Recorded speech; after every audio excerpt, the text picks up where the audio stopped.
تو قرن 21 وقتی یه آخوند قربتی ندید بدید بخواد تکنولوژی رو با افکار عتیقه آخوندی پیوند بزنه، از توش این لاتایلات در میاد.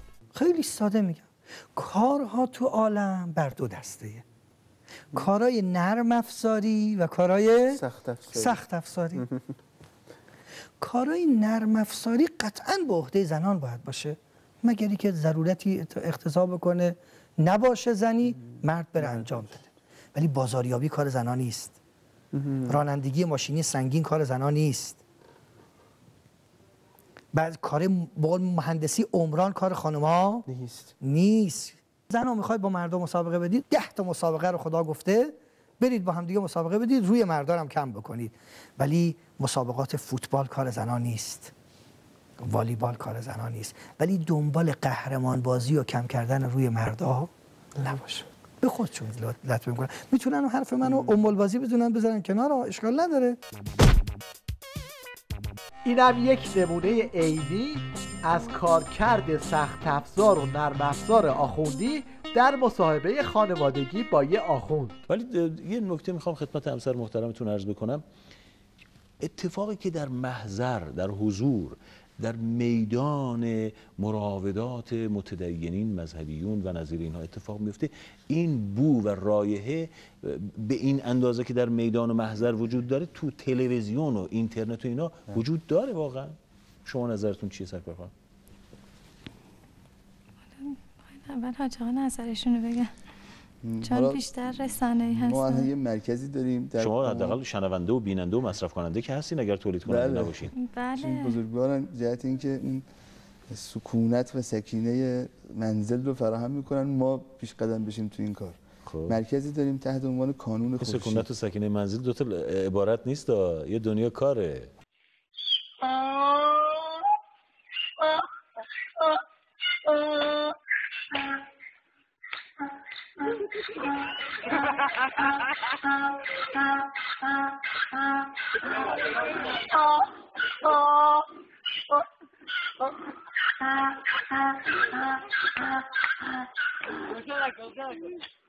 دوباره قشنگ نریا. آقا بگو اول ممرزه تو کردم.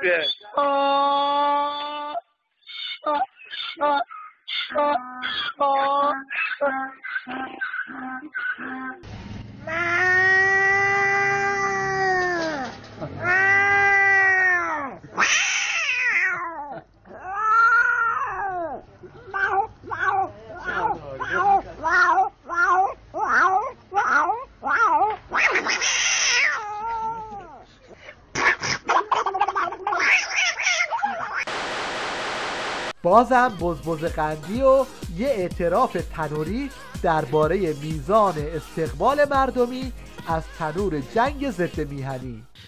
شما در صحنه شعار بسیارید، موقعی که حرف میزنید خیلی زیاد و داغید، اما در صحنه پیکار اندکید، اونجا پیداتون نمیکنم. موقع سخنرانی و شعار و شعر و بریم یا علی نمیدونم جنگ فلان اینا همه داغ. بعد که میریم جلو، هر چی میریم جلوتر کمتر میشیم. تو خط که میرسم میبینم کسی نیست دور برم، یه عده همون آدمای سابقا. زمان جنگ ما هم همینطور بود. به شما بگم این ملت شریف ایران، اینا اکثرشون جبهه نمی آمدن، خیلی شریفه ولی فداکاری نمیکردن. یه بخشی از ملت شریف ایران بودن تو صحنه، اینو بدونین. از دور نگاه میکردن، تشویق میکردن، موفق باشید، تقبل الله. شهید می آوردن، می آمدن تشییع جنازه، زخمی میشد، تازه اونم نمی آمدن همه، یه عده‌ای می آمدن. در کل ملت شریف ایران یه 200,000 چند صد هزار خانواده جنگیدن، اینو بدونید. بقیه نگاه کردن. تو فامیلای خودتون برین ببینین، بپرسین از پدر مادراتون، ببینین مثلا از 40 تا 40 تا خانواده چند تاشون اهل جبهه بودن، یه اقلیتی بودن. حالا میشه علت دغمرگ شدن خمینی و گریه‌زاریش بعد خوردن زهر رو فهمید. خب من بود امام بسیار گریه میکردن، یعنی امام به گونه‌ای بود که شدت بکایشون به حدی بود که دستمال کاغذی برای پاک کردن اشک ایشون کافی نبود، بعضن حوله کنار دستشون میذاشتن. دردسرهای برنامه زنده تو تیوی ریش و دست و پا زدن مجری برای جمع و جور کردن صحنه. شب من خوابیده بودم تو قهوه‌خونه و شب من دیدم هر شب میان یه سری این بسیجی‌ها میامدن اونجا چیز جشن میگرفتن، آواز میخواندن از رو بسیجی‌ها نه بله مذهبی میخواندن. یه شب 6 تا تیر زدن به در قهوه‌خونه با کلاش. من اون شب تو قهوه‌خونه نبودم. یه نونوایی بود اون گفت من مریضم بیا بغل دست من یه وقتی من حالم حالا اینو فکر نمی‌کنم بله فکر نمی‌کنم همچین اتفاقی گین چیه حالا راست آمد اطلاعات هم حالا ای بابا حالا برسات نمیدونم یه اتفاقی بوده که حالا باید بررسی بشه دیگه. نمیدونم چه جوری دیگه خلاصه اون شب خدا نخواست ما زنده ماندیم. حالا این سوتی مال یه گفتگوی زنده بود، اما وقتی مسابقه والیبال زنده پخش میشه اون وقت دیگه خود زرقامی باید وارد بشه و با لوده‌گری قائله رو بخوابونه.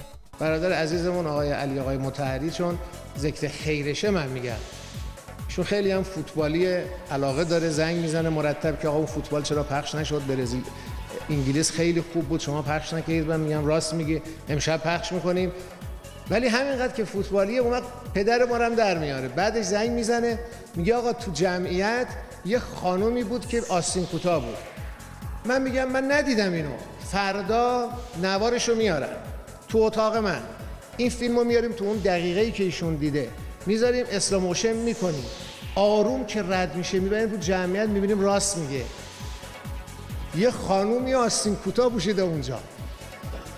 بعد که عادی دوباره پلی میکنیم رد میشه میره. من میگم آقای مطهری چطور دیدی تو واقعا این خانم؟ تو تیوی ریش یه صنعتی هست به نام صنعت مجری سازی.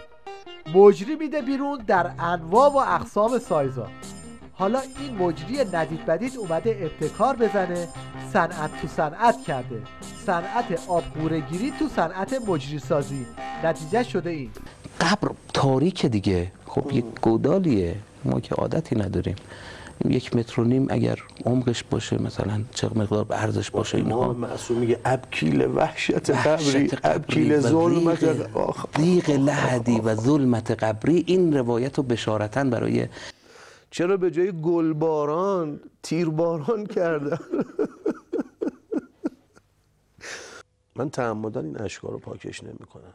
تازه اینجوری داریم قیمت پیدا میکنیم، ارزش پیدا میکنیم. بذار اونایی هم که فکر میکنن که ریاست ریا باشه. در انتها با هم به تماشای چند کار عجیب میشینیم. اولیش این کوچولوی شیطونه که هنوز راه نیفتاده اسکیت سواری یاد گرفته.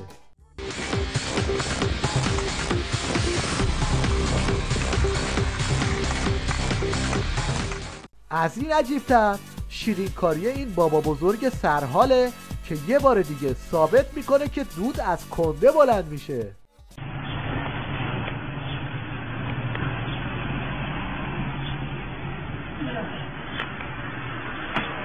گرفتی یا نه؟ آده بگرم تو نرفتی بالا ریخان بابت بالا فایده نداره ایشون. نه من خودی که انجام میره بالا فایده نداره ایشون. ما ریخان بالا گرفتی یا نه؟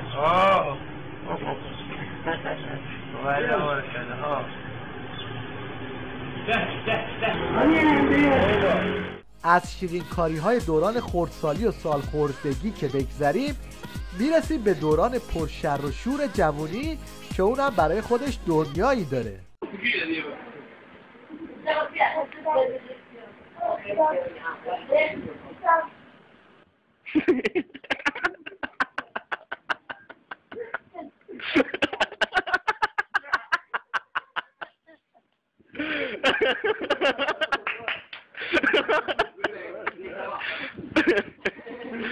تا اینجا هرچی بود آماتوری بود، اما وقتی صحبت از ورزش حرفه‌ای میشه اون وقته که باید سراغ یه ورزشکار مجرب حرفه‌ای رفت.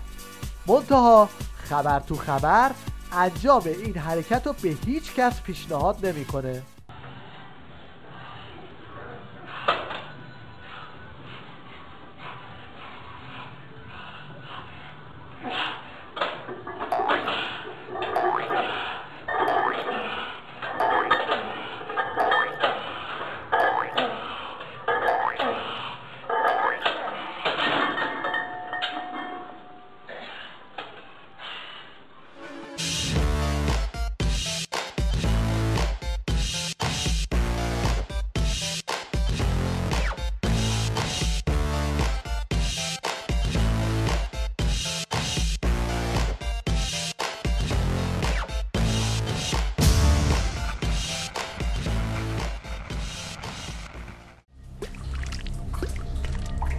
بله زباله احکام.